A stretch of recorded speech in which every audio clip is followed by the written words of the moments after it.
Thank you. Thank you. Hey.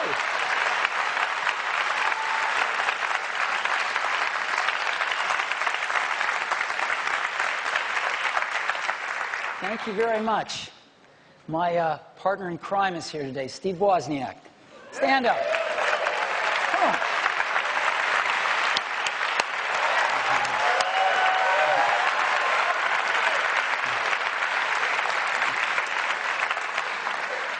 Well, thank you for coming. We've got some really cool stuff to show you this morning.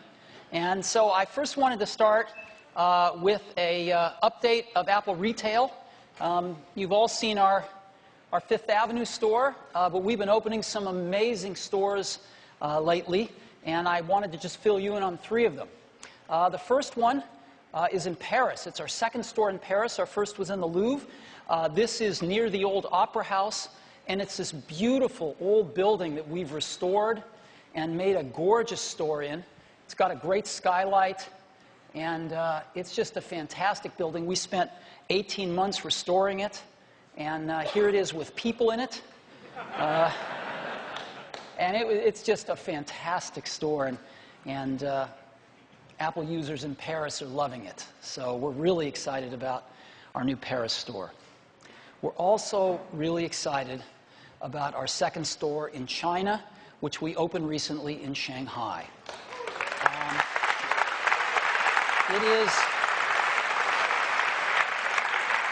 It is a 40-foot high glass cylinder.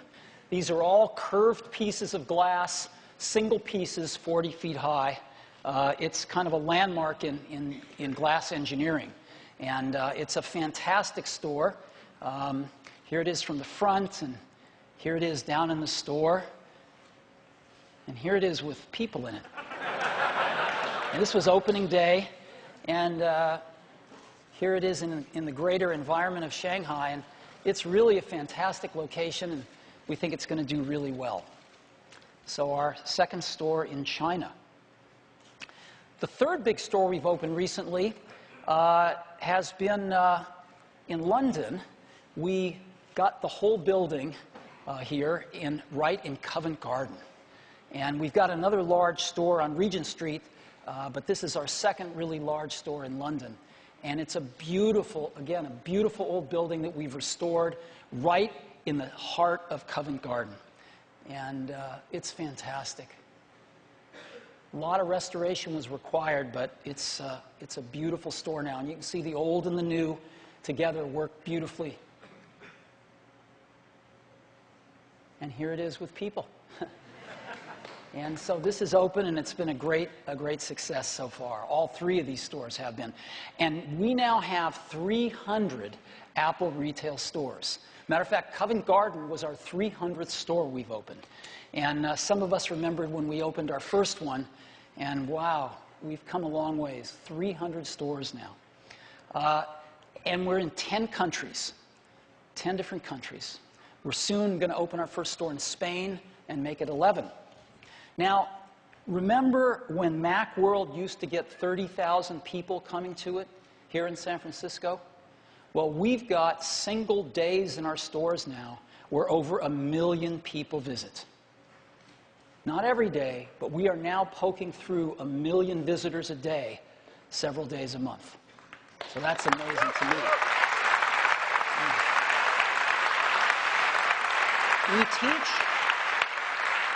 We teach one-on-one classes, especially to people that are new to Mac. And we are now teaching 80,000 of those one-to-one classes a week in our stores. And of all the folks buying Macs, over half are buying their first Mac. So our stores are bringing a lot of new users into the Mac family. So that's a brief update on our retail operations, but things are going well. Now, I want to talk about iOS. iOS is our operating system that powers our mobile devices, and it's been a revolution in both touch and apps.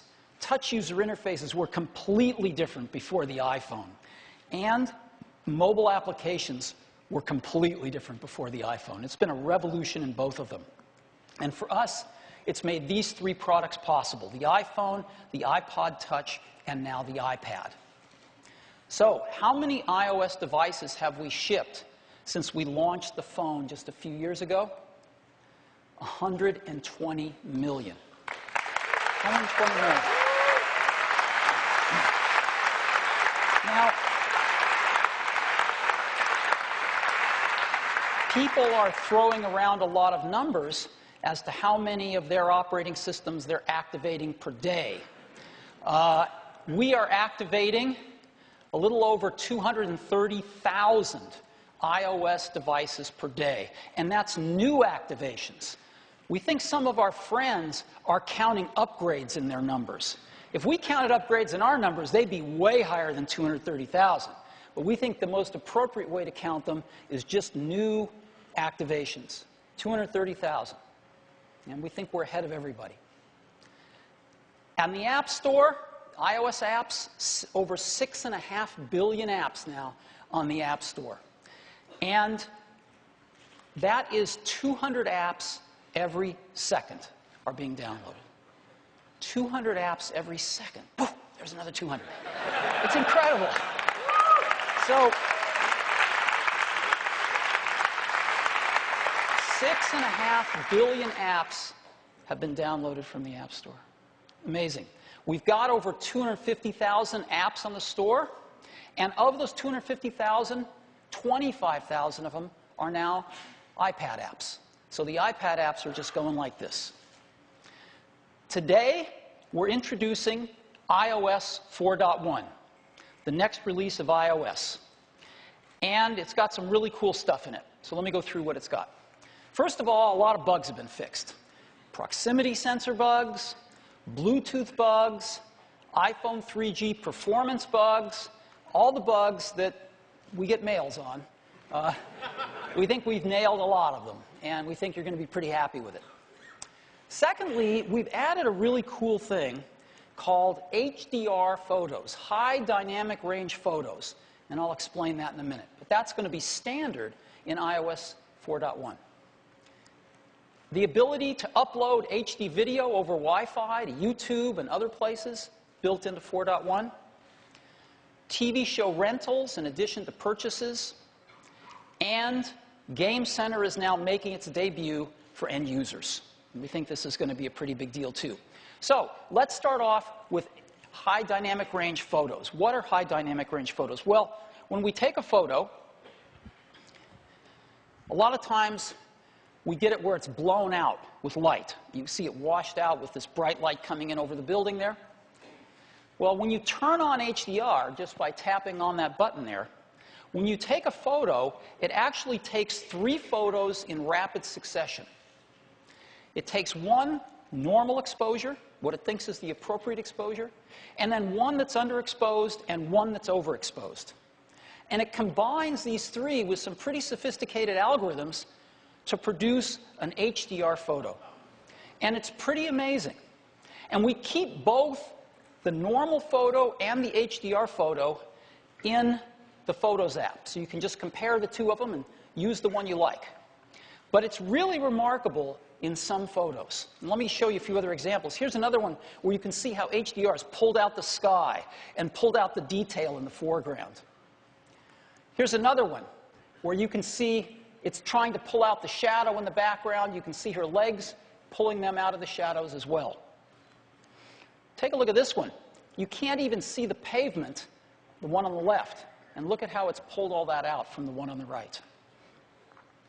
And one final one, again, you can see the sky and a lot more detail in the background using HDR. So for some photos, it's pretty great. And it's built into iOS 4.1. Another thing we've built in is Game Center. And Game Center is both APIs for developers to build into their apps, and it's an app called Game Center right on the phone. Game Center is all about multiplayer games. And it allows you to challenge your friends to multiplayer games, and they can challenge you. And if you don't have any friends, it'll auto-match you with people. So it's pretty great in that way, too. And you can compare scores, and you can discover new games your friends are playing. So it's pretty nice. So as an example, This is Thor, and Thor can take a look at the games that they've played with other people. And Thor is one of my 73 friends, let's say. I've got 73 friends, and I've got 19 games that are multiplayer games that work with Game Center, so I can take one of those games and, as an example, Angry Birds, I can look at leaderboards, I can look at achievements, and everything I've done with my friends to see how I'm doing. So here I'm inviting two friends, Appleseed and Thor, and I'm going to get matched up with Game Center with two other players of roughly equal ability, all automatically. Or if Thor wants to invite me to play a game, this is what it looks like. Right? Thor's invited me, I can decline or accept. So that's Game Center. Now, again, you've got to see what this can do. It's pretty exciting. And there's a new game that's going to be coming out later this year that we saw that's really remarkable from Epic Games. And it's my great pleasure to invite on stage Mike Capps, the president of Epic Games, to show us this amazing new game using Game Center. Thanks.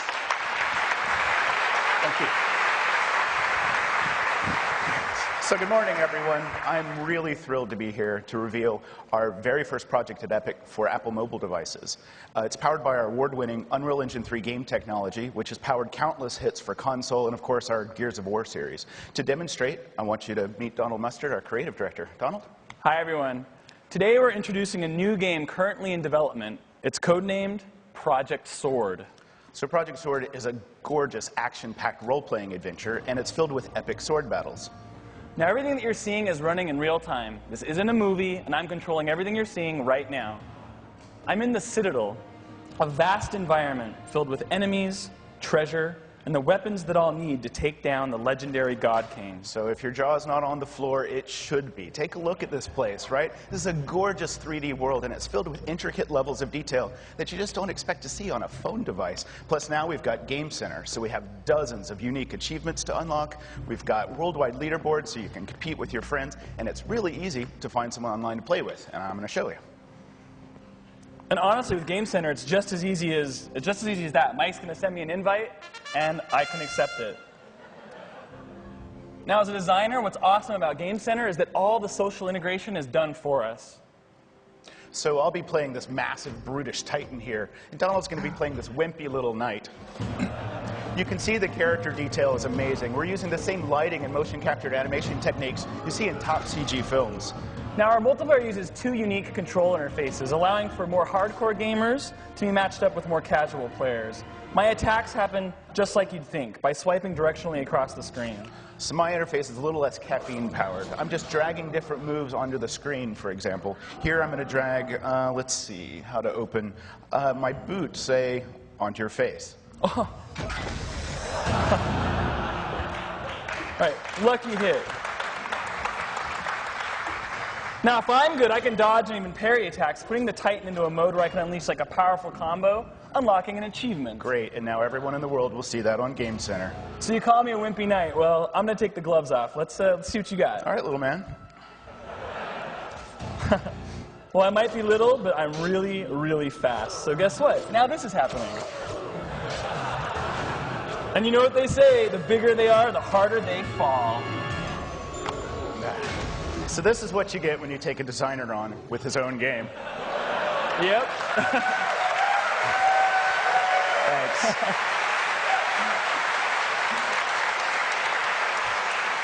So we're really thrilled about this game, but I'm even more excited to take this technology and put it into the hands of iOS developers all over the world, because I want to play the games that they come up with next. Project Sword's going to be available this holiday season. It'll be out on iPod Touch, iPhone, and iPad. I think you guys are going to love it. Thanks a lot, everyone. Thank you. Thanks, sir. Excellent. It's on a phone. That's pretty remarkable. Well, that's a little peek into Game Center.